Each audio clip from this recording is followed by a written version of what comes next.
ذرا سوچئے، برفانی دور کا ایک شکاری جو ہزاروں سال پہلے ختم ہو گیا تھا، آج دوبارہ ہماری زمین پر چل رہا ہو۔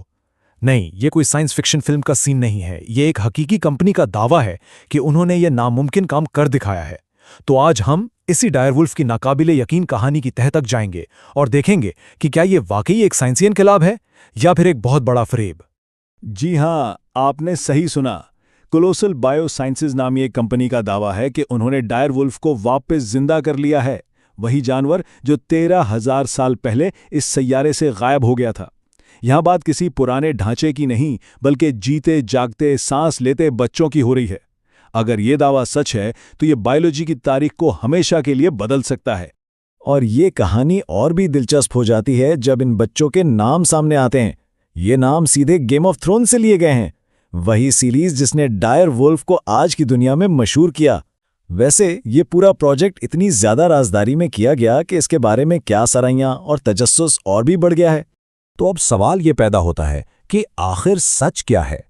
کیا ہم واقعی ایک سائنسی معجزہ دیکھ رہے ہیں، ایک ایسی نسل کی واپسی جو ہمیشہ کے لیے کھو چکی تھی، یا پھر جیسا کہ بہت سے ماہرین کہہ رہے ہیں یہ صرف ایک گرے وولف ہے جسے جینیاتی طور پر تھوڑا بدل کر اس کے قدیم کزن جیسا بنا دیا گیا ہے؟ جواب جو بھی ہو، اس کے اثرات بہت بڑے ہوں گے۔ اچھا، تو اس پورے تنازع کو سمجھنے کے لیے ہمیں پہلے ڈی ایکسٹنکشن کی سائنس کو سمجھنا ہوگا۔ آخرکار سائنسدان کسی نسل کو معدومیت کی گہرائیوں سے واپس لاتے کیسے ہیں؟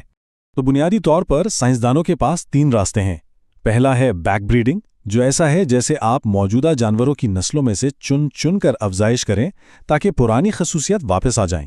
دوسرا ہے کلوننگ، یعنی کسی ایک جانور کی بالکل ہو بہو جینیاتی کاپی تیار کرنا۔ اور تیسرا، جو سب سے طاقتور اور متنازع بھی ہے، وہ ہے جینیاتی انجینئرنگ، جس میں براہ راست ڈی این اے کو ہی بدل دیا جاتا ہے۔ اصل دنیا میں ان طریقوں کو آزمانے سے پتہ چلتا ہے کہ یہ کام کتنا مشکل ہے۔ کواگا پروجیکٹ کو ہی دیکھ لیں۔ سائنسدانوں نے ایسے زیبرا تو بنا لیے ہیں جو محدوم کواگا جیسے دکھتے ہیں، لیکن سوال یہ ہے کہ کیا وہ واقعی کواگا ہیں؟ دوسری طرف بکارڈو نامی بکری کو کلون کرنے کی کوشش، وہ ایک لمحے کی کامیابی تھی۔ کلون پیدا ہوا لیکن صرف چند منٹ زندہ رہا، جو اس ٹیکنالوجی کی نزاکت کو ظاہر کرتا ہے۔ اور یہیں سے کولوسل کی کہانی شروع ہوتی ہے۔ انہوں نے اپنے اس بڑے پروجیکٹ کے لیے تیسرا اور سب سے جدید راستہ چنا، جینیٹک انجینئرنگ۔ تو آئیے دیکھتے ہیں کہ انہوں نے یہ کام کیسے کیا۔ اس پروجیکٹ کی رفتار واقعی حیران کر دینے والی ہے۔ سوچیں، 2023 کے موسم گرما میں قدیم ڈی این اے سے کام شروع ہوا اور جنوری 2025 تک، یعنی 2 سال سے بھی کم وقت میں بچے پیدا ہو چکے تھے۔ یہ ٹائم لائن بتاتی ہے کہ جینیٹک ٹیکنالوجی کتنی تیزی سے آگے بڑھ رہی ہے۔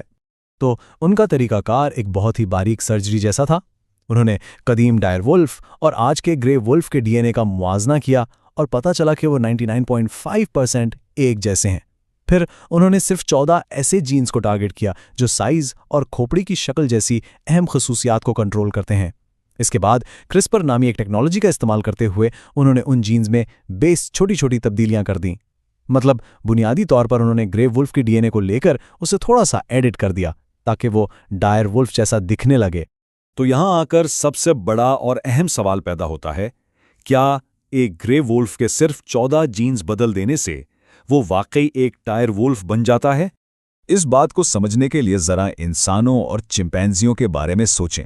ہمارا ڈی این اے چمپینزی کے ڈی این اے سے 98.8% ملتا جلتا ہے۔ وہ جو چھوٹا سا 1.2% کا فرق ہے نا، وہی ہمیں انسان بناتا ہے۔ تو پھر سوال واضح ہے، اگر ہم ایک چمپینزی میں کچھ جینز بدل دیں تو کیا وہ انسان بن جائے گا؟ ظاہر ہے بالکل نہیں۔ تو پھر ایک گرے وولف میں صرف چند جینز کی تبدیلی اسے ایک حقیقی ڈائر وولف کیسے بنا سکتی ہے؟